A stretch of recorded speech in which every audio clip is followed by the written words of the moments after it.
Hi friends, welcome back our YouTube channel. నేను మీ Pushpa RV. అయితే ప్రతి సంవత్సరం సూర్యగ్రహణం, చంద్రగ్రహణం ఏర్పడుతూ ఉంటాయి.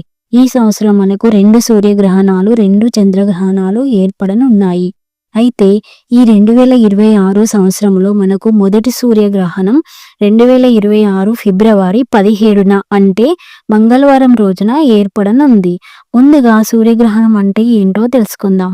భూమికి సూర్యునికి మధ్య చంద్రుడు వచ్చినప్పుడు భూమి మీద సూర్యుడు కొంత భాగానికి పాక్షికంగా కానీ పరోక్షంగా కానీ కనబడకుండా పోవడం వల్ల ఈ సూర్యగ్రహణం ఏర్పడుతుంది. గ్రహణాలు ఎప్పుడైనా అమావాస్య రోజునే ఏర్పడతాయి. ఈ తొలి సూర్యగ్రహణం అమావాస్యతో పాటు మంగళవారం కలిసి రావడం విశేషం. ఈ తొలి సూర్యగ్రహణాన్ని కంకణాకార సూర్యగ్రహణంగా పరిగణిస్తున్నారు.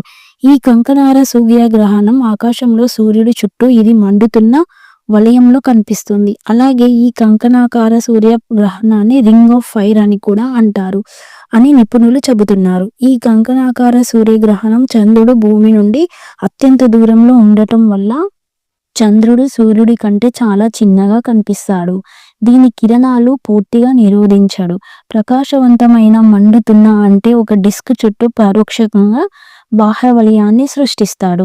అందుకే దీన్ని రింగ్ ఆఫ్ ఫైర్ అని కూడా అంటారని నిపుణులు చెబుతున్నారు. ఈ సంవత్సరం మొదటి సూర్యగ్రహణం ఫిబ్రవరి 17 మంగళవారం నాడు మాఘ అమావాస్య రోజున సంభవించనుంది. సమయం గ్రహణం మధ్యాహ్నం 3:26 నుండి ప్రారంభమై సాయంత్రం 7:57 వరకు ముగుస్తుంది. ఈ గ్రహణం భారతదేశంలో కనిపించదు. ఇది ఆస్ట్రేలియా, ఆసియా, హిందూ మహాసముద్ర ప్రాంతాలలో కనిపిస్తుంది. కాబట్టి భారతదేశంలో ఎటువంటి ప్రభావం ఉండదని మన నిపుణులు చెబుతున్నారు.